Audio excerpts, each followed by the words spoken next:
In math, a compound sentence, and by the way in English, is made up of connecting two statements using the word and or the word or, all right?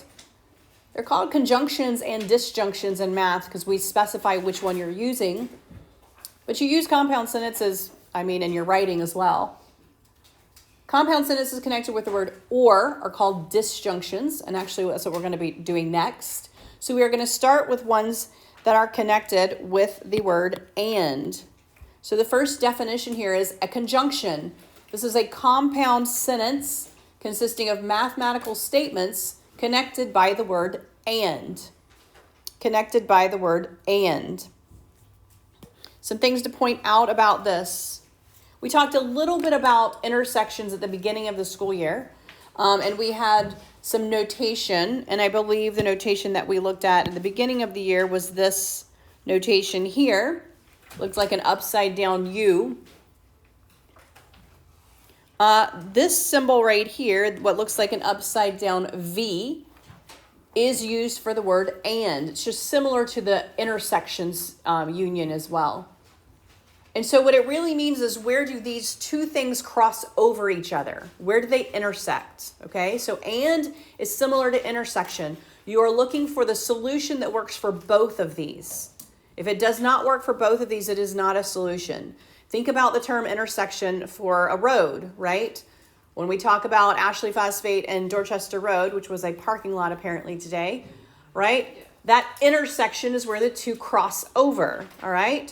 So if it is just on Ashley Phosphate, it's not part of the intersection. If it's just on Dorchester, it's not part of the intersection. The intersection is actually where the two roads cross over each other. And that's what a conjunction is in math. It is where the two cross over. The answers for them, for these sets, work for both of the inequalities, all right?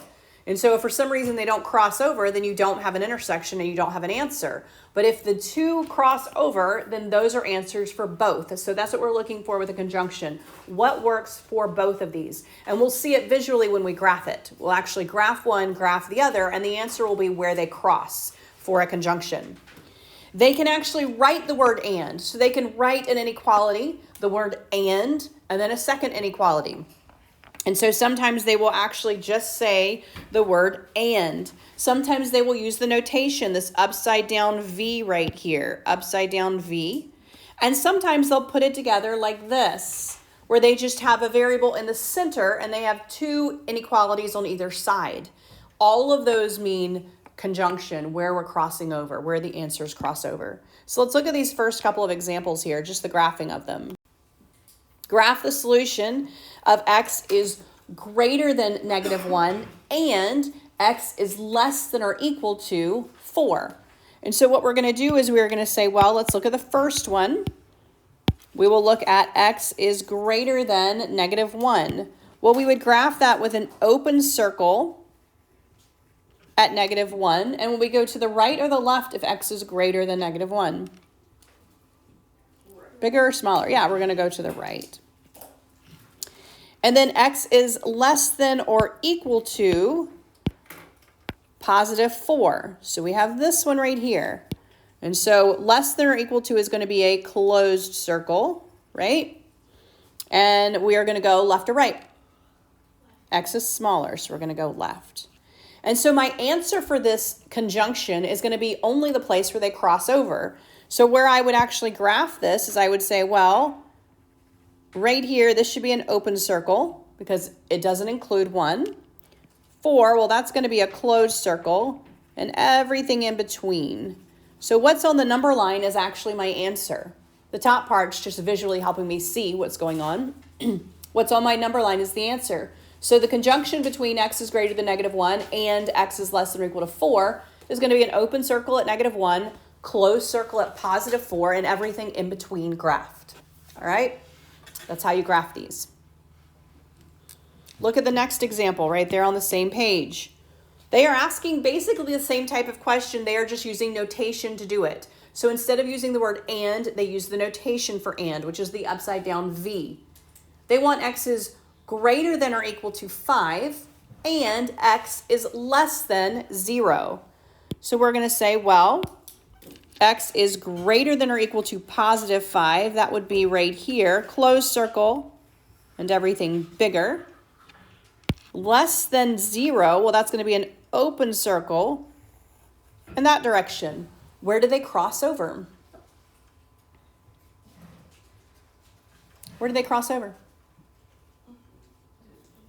You have something like this for an and, you would say, well, that is the empty set. We have no solution. So for something like this, you would say there is no solution for this because there is no place that is greater than or equal to 5 and it is also less than 0. That doesn't make sense mathematically. And in this place, it would be no solution because we don't have an answer there where it meets both of those conditions. So for a conjunction, if it did this, your answer is no solution. This is and.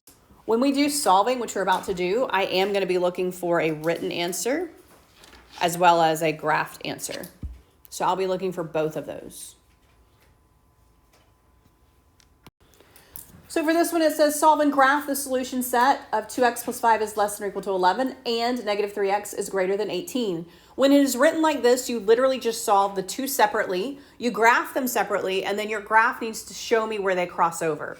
So you may want to graph like I've been doing if you can't automatically see what's going on, and put your final answer on the graph itself.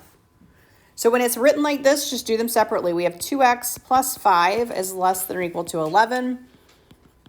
And we have negative 3x is greater than 18.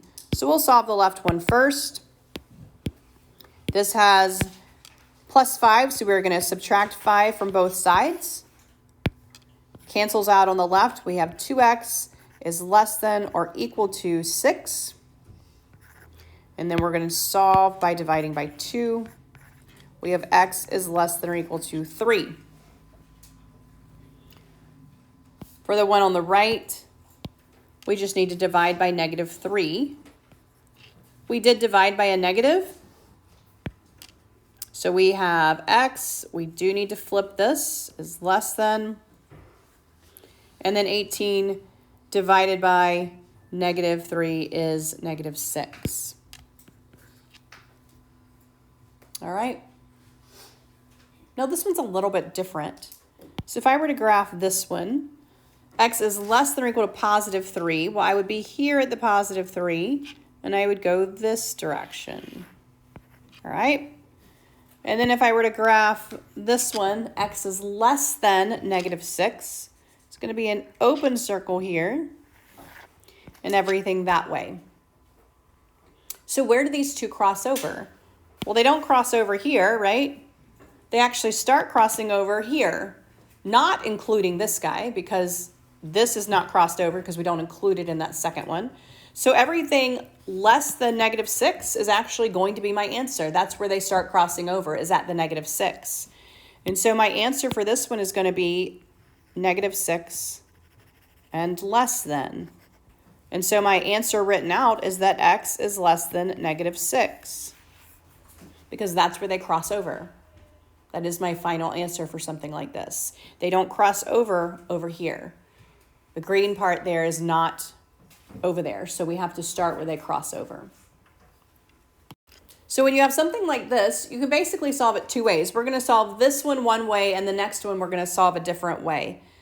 So for this one, I'm just going to leave it the way they wrote it. I'm going to say negative 1 is less than 3x plus 5, which is less than 8. All right? My x is only in the middle. So basically when I solve this one, I am trying to get x by itself in the middle, okay? So I'm going to get rid of everything in the middle that's not with the x, but I'm going to get rid of it on all sections. So I have this plus 5 that's with my x here. I'm going to subtract that plus 5 to cancel it.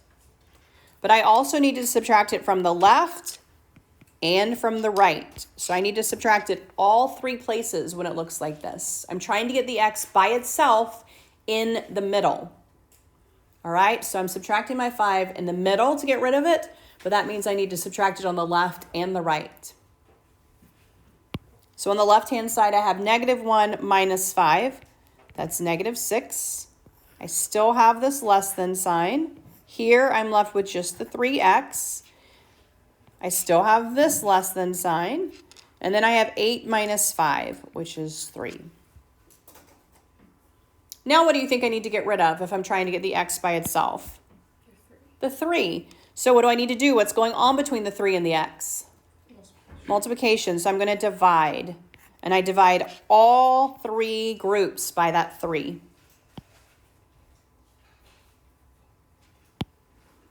On the left, I have -2. I still have a less than sign. My 3's cancel here. I have the x. And on the right, I have a +1. When it's written like this, it's really easy to see what you're going to graph, right? So when it's written like this, you probably don't even have to graph 2 different things, right? Because you can easily see x is between -2 and 1. Does it include -2 and 1? Or is it going to be an open circle?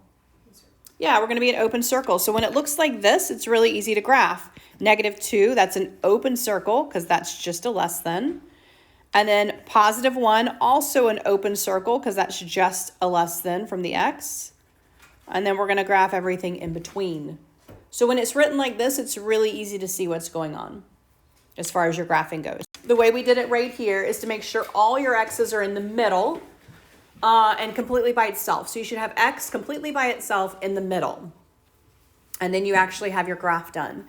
The other way to do it is to separate it into 2 different equations. And sometimes people like doing it that way better. All right, so let's look at example 5. Solve and graph the solution. X minus 3 is less than or equal to 2x minus 9, which is less than 15. I could solve this the same way I did the other one. In this case, I would have to move my x to the middle because I have an x hanging out here. I'd have to move him to the middle, right? But then to do my numbers, I would just subtract everything from every side, pretty much, all right? So when I'm moving my x, I don't have to do it across the board. I just move it to the center. But then I'd have to add my 9 to all 3 sides and divide by whatever was left with my x from all 3 sides. And you could do that if you wanted to. The other way to do it is just to separate it. All right, and so how you do that is you separate it into the x minus 3 is less than 2x minus 9. So you just pull this one out. And you have this second one here, which is 2x minus 9 is less than 15. So I have 2x minus 9 is less than 15. So you can always do it as 2 if they're joined like this. You just have to pay attention to your graphing if you do it that way. You have to do your 2 graphs and make sure that you are graphing correctly. But you can always split these up into 2 if you would prefer doing that. It's up to you. All right? So when I split it up like this, I'm going to solve them individually. I have subtract x from both sides. Make sure it cancels. If I moved my x over here, then I need to move my 9 to the other side. So I'm going to add 9 to both sides. So for this one, I have that 6 is less than or equal to x. On the right, I'm going to add my 9 to both sides. I'll get 2x is less than 24. And then if I divide by 2, I get x is less than 12. And you can see I have 6 is less than x is less than 12. My answer is going to look like this. 6 is less than or equal to x, which is less than 12. All right, so you can still put them back together at the end, or you can graph them individually. X is greater than or equal to 6. That's closed circle. Going that direction. X is less than 12. I don't have a 12. We'll just put them out here. Open circle and going less than direction. So for this one, I would graph everything in between 6 and 12. Closed circle on 6, open circle on 12. So you can do it either way. You can solve it keeping it grouped. Just make sure you move your x to the center. You would have to move this x to the center. And then you'd have to add your 9 to all 3 sides, divide by all 3 sides. Actually, you would just have a 1 there, but you would have to do that. Or you can split them if you would prefer doing it that way. Split one group, the other group, and solve them individually. Whichever's easier for you. Both ways will work.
Disjunctions.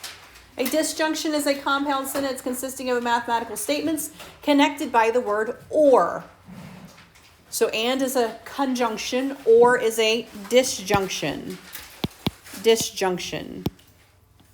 All right. For a disjunction to be true, only one of them has to be true. So when you graph these, you're graphing everything that fits. It can go opposite directions. That's fine. It is or. Either one can be true. They don't both have to be true. This is not where they cross over. It just includes everything that meets the requirements of either one of them, pretty much. If they cross over, you have a special case, and we're going to do one of those. This one can also be written with the regular V that's up. So we'll see that in some of our examples. And so just like the conjunction had a notation, this one also has a notation. It just looks like a V is what it looks like. This is or. To solve it, you just simply solve each piece of it and graph each piece of it. So let's look at the first example right there on page 163. Graph the solution set of x is less than -4 or x is greater than -1.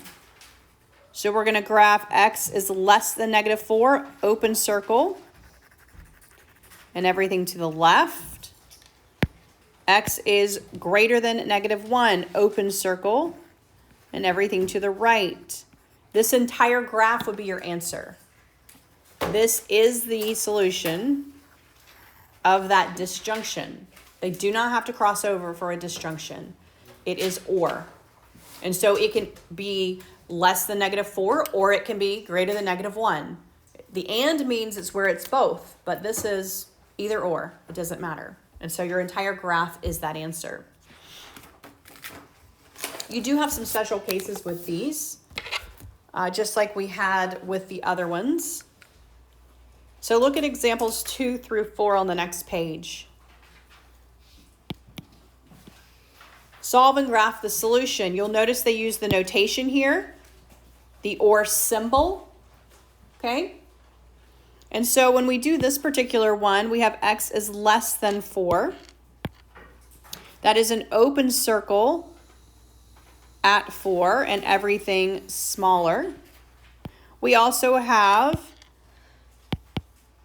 x is less than or equal to 2. And so when we do that one, we have a closed circle at 2 and everything to the left. For a conjunction, we would actually start at the 2 and we would say, well, that's our answer. But for a disjunction, because it's or, we're going to start at the furthest point. So our answer for this one's actually going to start at the 4 and everything to the left because it is an or problem. And so that's the difference between a conjunction. A conjunction, we would start at the one where they start crossing over. At a disjunction, we're going to use all of it. So it doesn't matter that they don't cross over at the 4. We're going to start at the 4 because it includes that as well. All right, so that's the difference between a conjunction and a disjunction. Look at example 3. For this one, we are solving. We're solving. So look at example 3. Solve and graph the solution. We're going to solve them individually. We have 3x plus 4 is greater than 16. Negative 5x is less than or equal to 20. And they use the word or. So we're just going to solve it. Subtract your 4. We have 3x is greater than 12. Divide by 3. We have x is greater than 4. On the right, we divide by negative 5. We have x. This guy is going to flip. Greater than or equal to negative 4. And so if we were to graph this, x is greater than 4. That's open in this way. X is greater than or equal to negative 4. That's this way. And since we are not talking about where they cross over, we're going to start at the negative 4 and go for the number line here. And so our answer is that x is greater than or equal to negative 4. It includes all of those. It is not just where they cross over. If this were a conjunction, we would start at the positive 4 and go right. This is a disjunction. It's everything. All right. And then we can solve for a special case. So look at this last example before I have you do a couple. Example 4. Solve and graph this one. So again, we're going to solve them individually. We have 3x minus 6 is less than or equal to 12. And we have union that, or the notation for or, 5x is greater than negative 25. So we are going to add our 6. And we have 3x is less than or equal to 18. Divide by 3. We have x is less than or equal to 6. All right. And then over here, we're going to divide by our 5. And we have x is greater than negative 5. Well, if we graph these, negative 5, that's going to be an open circle and everything this direction. X is less than or equal to 6. We have a closed circle and everything that direction. If this is an or and it's going to include everything, what am I going to graph on my number line? Everything. So my answer for this is, if you remember, all real numbers, real number set. It's all real numbers, and my answer is the entire number line. Now, you don't have to shade the entire thing, but you need to shade and have arrows going both directions. So if I start at positive 6 and have everything smaller than positive 6 infinitely, I also have starting at negative 5 and everything bigger than negative 5 infinitely. That includes all numbers infinitely, both directions, because it is an or. So I can do everything at this point and that way, and everything at this point and that way. Well, that includes all real numbers on that number line. If this were a conjunction, it would be in between, but it is a disjunction. They keep going. So I include all of the one that keeps going negatively. I could do all the one that keeps going positive. It's the whole entire number line.